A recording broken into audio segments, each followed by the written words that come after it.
नाज़रीन, young star news में खबरों का सिलसिला जारी है। खबर शामिल करेंगे खैरपुर मीरत से हमारे रिपोर्टर उबदार अली बुर्डो की रिपोर्ट।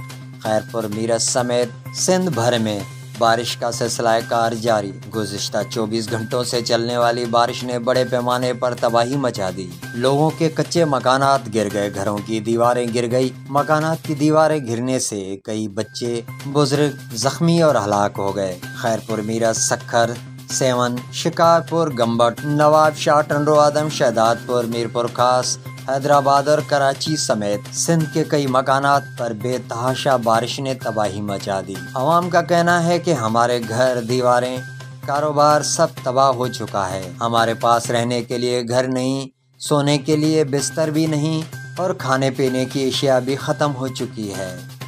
आवाम का कहना है कि हम वज़ीर आला सिंध सैयद मुराद अली शाह से पुरजोर अपील करते हैं कि खुदारा सिंध के छोटे छोटे गाँवों तक अपनी रसाई करें। जिन गरीबों के घर गिर गए हैं, कारोबार तबाह हो गए हैं, इनकी माली मदद करें। इसके साथ साथ अहम खबर से आपको आगाह करते हैं कि मलहिर नदी में कार गिरने से एक ही फैमिली के 6 अफराद हलाक हो गए। मज़ीद खबरों के लिए देखते रहिए यंग स्टार न्यूज़ HD।